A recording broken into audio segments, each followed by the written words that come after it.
Assalamualaikum warahmatullahi wabarakatuh. Salam Om Swastiastu, Namo Buddhaya. Yang kami hormati Bapak Muhammad Yusuf SDMMT selaku dosen pembimbing matkul audit kelas A.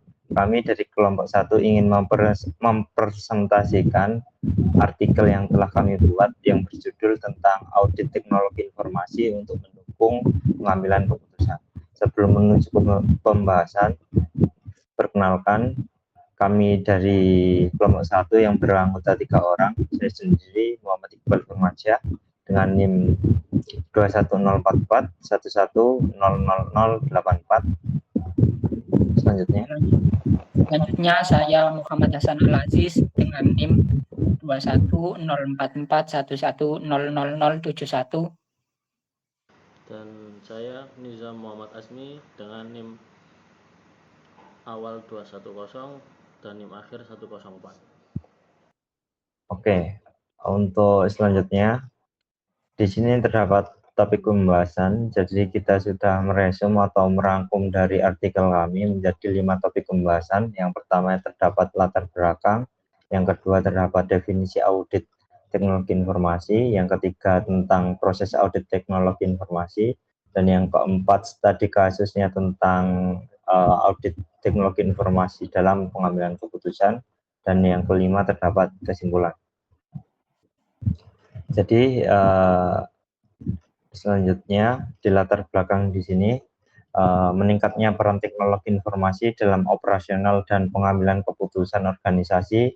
Jadi seiring dengan itu kebutuhan untuk memastikan keamanan, efisiensi, dan kepatuhan sistem informasi juga semakin penting.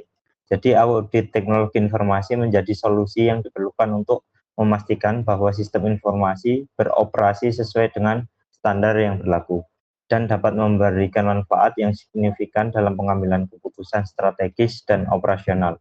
Jadi dengan adanya tantangan seperti keamanan dan kerahasiaan data atau privasi data, serta perubahan teknologi yang cepat, audit teknologi informasi itu menjadi semakin penting untuk membantu organisasi atau perusahaan menghadapi dinamika lingkungan teknologi informasi. Selanjutnya untuk tujuan artikel sendiri, jadi tujuan dari artikel ini adalah untuk memberikan pemahaman yang mendalam tentang peran audit teknologi informasi dalam mendukung pengambilan keputusan yang meliputi 4 poin. Yang poin pertama, mengidentifikasi pentingnya audit teknologi informasi. Yang kedua, menganalisis proses dan aspek penting audit teknologi informasi. Dan yang ketiga, mengkaji tantangan dan peluang dalam implementasi audit teknologi informasi. Dan yang terakhir, menyajikan studi kasus sebagai ilustrasi konsep dari audit teknologi informasi. Selanjutnya. Baik, untuk selanjutnya ialah peran audit teknologi informasi dalam pengambilan keputusan. Sebelumnya untuk definisi dari audit teknologi informasi ialah proses sistematis untuk mengevaluasi dan menilai sistem informasi dan prosesnya untuk memastikan bahwa mereka memenuhi kebutuhan organisasi. Audit teknologi informasi dapat dilakukan oleh auditor internal, auditor eksternal, atau pihak ketiga yang independen. Adapun ruang lingkup dari audit teknologi informasi sendiri terbagi menjadi 6. Untuk ruang lingkup ialah cakupan area yang akan diaudit oleh auditor teknologi informasi. Untuk ruang lingkupnya ialah keamanan dan kerahasiaan data, di mana untuk mengevaluasi keamanan dan kerahasiaan data untuk memastikan data organisasi dilindungi. Untuk ruang lingkup yang kedua yakni integritas data, untuk mengevaluasi integritas data dan memastikan bahwa data adalah akurat, lengkap, dan konsisten. Untuk yang ketiga ialah ketersediaan data, untuk mengevaluasi ketersediaan data dan memastikan bahwa data organisasi dapat diakses dan pengguna dan berwenang. Untuk yang keempat ialah keandalan data. Untuk keandalan data sendiri, untuk memastikan bahwa data organisasi dapat diandalkan untuk membuat keputusan. Sedangkan yang kelima ialah efisiensi dan efektivitas sistem informasi.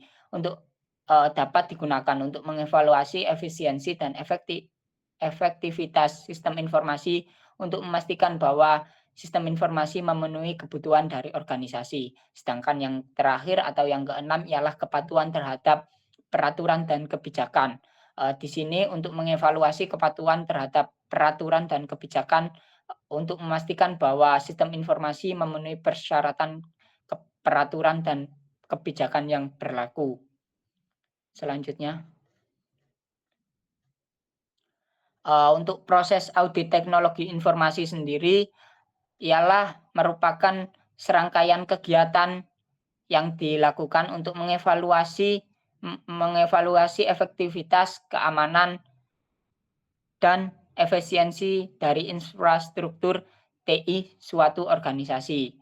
Untuk tahapan-tahapan dalam melakukan audit teknologi informasi terbagi menjadi 3: perancangan, pelaksanaan, dan pelaporan. Untuk perancangan sendiri terdapat memahami kebutuhan organisasi, di mana untuk hal ini dapat dilakukan dengan melakukan wawancara, mempelajari dokumentasi, dan melakukan observasi. Di sini untuk selanjutnya menetapkan tujuan audit. Tujuan dari audit ialah hasil yang ingin dicapai oleh auditor teknologi informasi. Sedangkan yang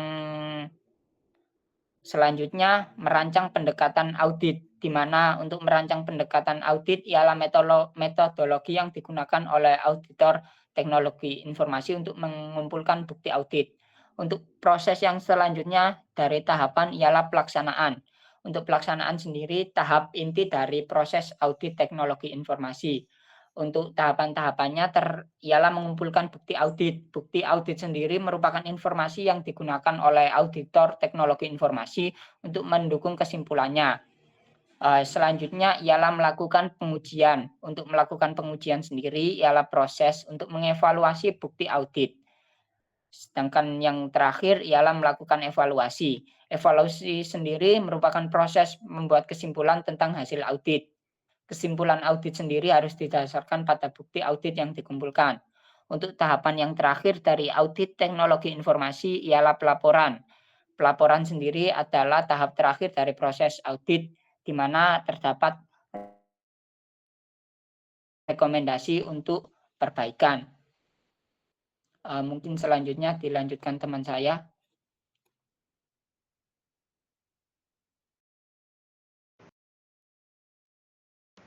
Oke, selanjutnya di sini terdapat manfaat audit teknologi informasi dalam pengambilan keputusan.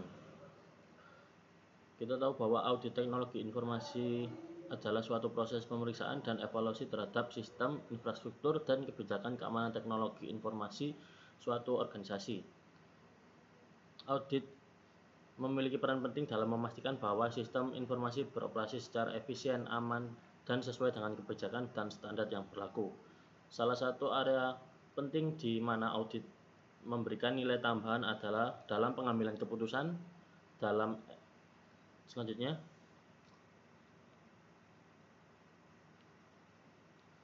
untuk dalam era digital ini di mana informasi akan segera terpenuhi. Nah, di sini kita memiliki studi kasus yang telah kita diskusikan bersama kelompok, di mana kita mengambil dari PT Media Cetak MC menjadi contoh perusahaan media yang mengakui pentingnya pemanfaatan teknologi sebagai kekuatan utama untuk bertahan dalam persaingan industri saat ini.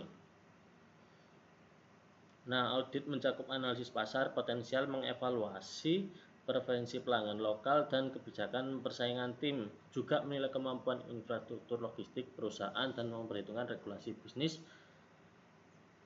regional yang memungkinkan berpengaruh melalui sesi wawancara dengan manajemen kunci.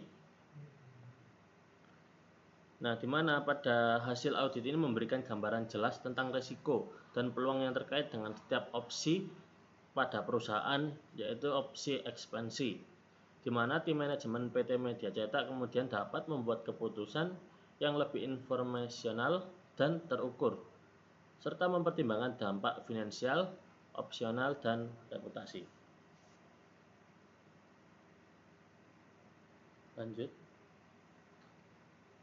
Oke, dalam diskusi kali ini kita dapat mengambilkan kesimpulan dalam era bisnis modern yang didorong oleh teknologi informasi, peran audit teknologi informasi menjadi semakin penting dalam mendukung pengambilan keputusan organisasi.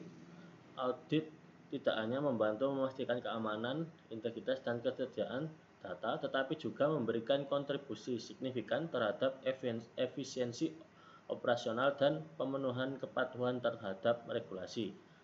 Dengan mengidentifikasi risiko, mengidentifikasi peluang, dan memberikan rekomendasi perbaikan, audit TI memberikan wawasan yang berharga bagi manajemen dalam pengambilan keputusan strategis.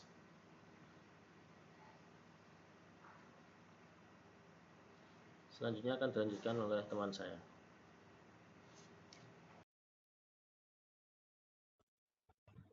Sekian presentasi dari kami.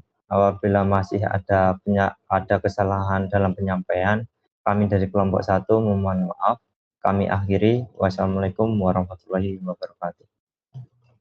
Warahmatullahi wabarakatuh.